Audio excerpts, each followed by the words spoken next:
What is happening, everybody? This is Cody, aka DFS Project, coming to you live, breaking down this upcoming 10-game NBA slate for tomorrow.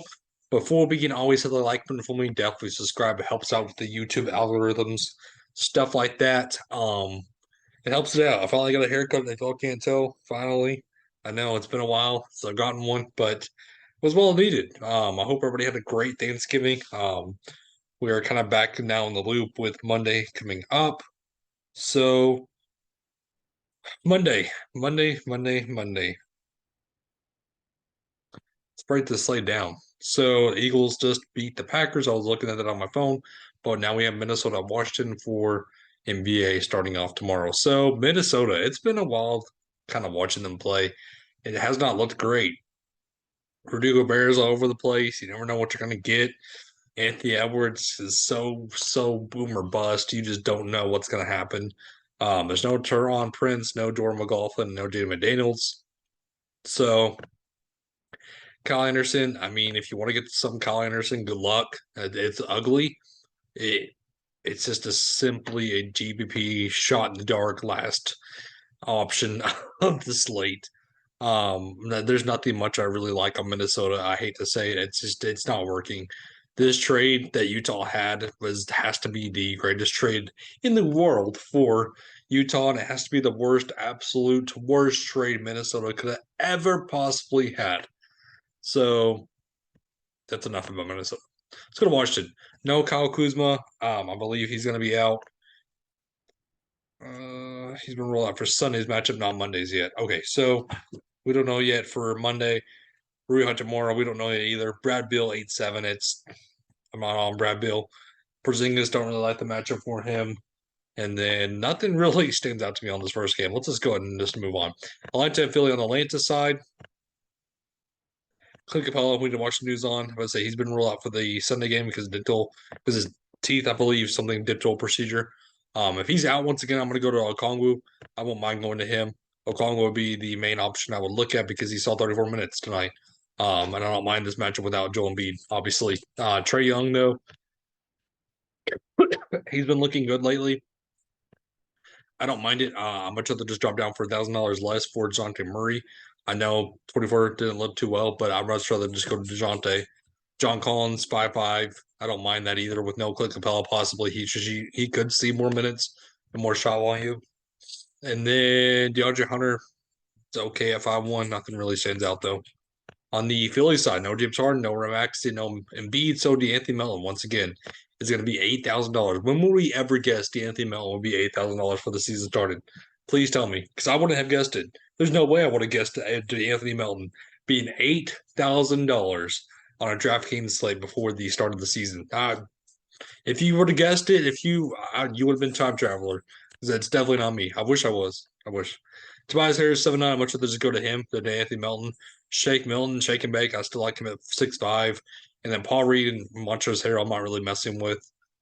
Let's go to Charlotte and Boston on the Charlotte side. Gordon Hayward, Dennis Smith Jr., sorry. Cody Martin.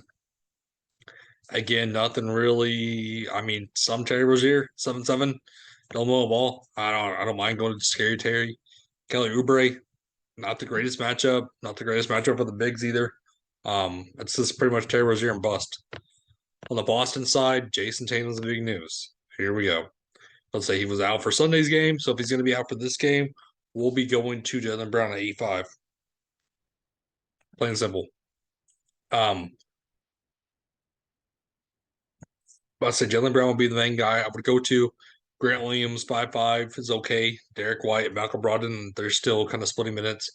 Al Horford 5-6 could see more rebounding. This is a great matchup also. I don't mind him at 5-6. On the Cleveland and Toronto game on the Cleveland side, Jared Allen was ruled out today. Yeah, he was ruled out for Sunday's game. So was Caris LeVert, so was Kevin Love. We need to watch the news on them. Because if they're all out, once again, I'm going to go right back to Donovan Mitchell, Darius Garland, and Evan Mobley. Evan Mobley would be a great option. So would Chetty Osman at 4,000. I would like to go to him and see 27 minutes out of him again. And then on the Toronto side, so Siakam's coming back closer to returning. We need to watch the stats of him because if he's in, it's going to change up a lot of things on this Toronto team. So we just need to watch the news on him. If he's in, nothing really stands out to me on this team. They're all priced up with no Siakam, so that's the thing. We just need to watch and kind of see. Orlando and Brooklyn. On the Orlando side, I don't know why with the Brooklyn first. Lots of people to see what's going to happen with.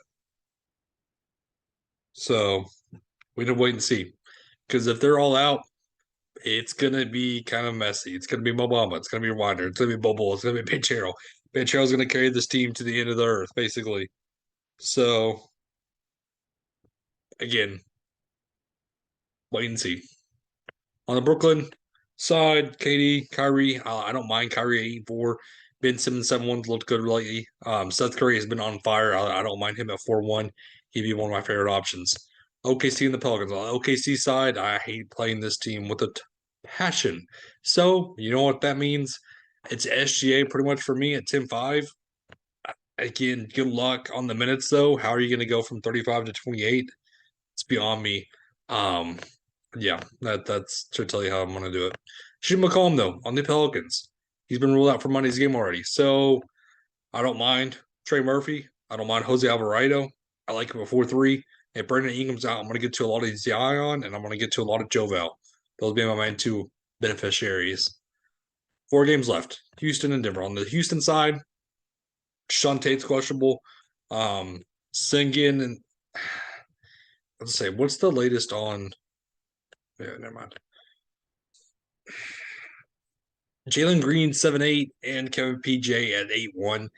I don't mind either one. KPJ has a better floor. The ceiling, I think I would give to Jalen Green with the assists that are popping up out of nowhere.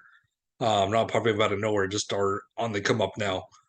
Singing though 6-9 against Jokic, I'm not really favoring that. On the Denver side, Jokic 11-4 is okay here. He's not my favorite spin up though. Jamal Murray 7,000 is okay. This team is just kind of a shrug emoji. Chicago and Utah on the Chicago side, again, nothing really stands out to me. They're all healthy. This is kind of, I don't want to say like the Minnesota Timberwolves, but they have a lot of options, a lot of good options that are just not going to really separate themselves because of how many there are.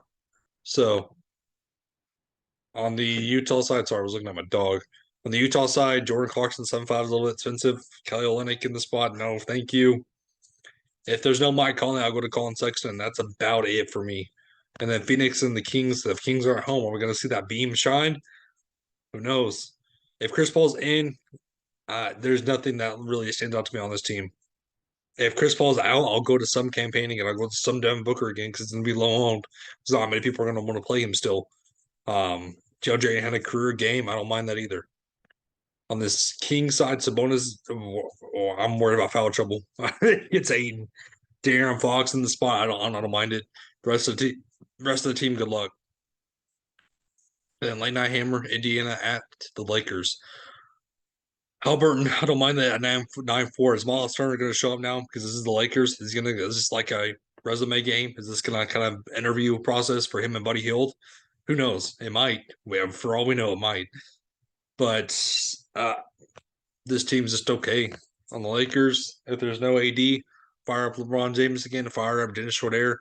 Dennis Schroeder is still too cheap at 4-5. Fire up Thomas Bryant at 3-9. Fire up Troy Brown at 3-5. Fire up Wyndon Gabriel at 3-3. So that wraps up this 10-game slate for us guys, though. Thank you for tuning in. It was a great sit for us tonight. Have a good one, everybody.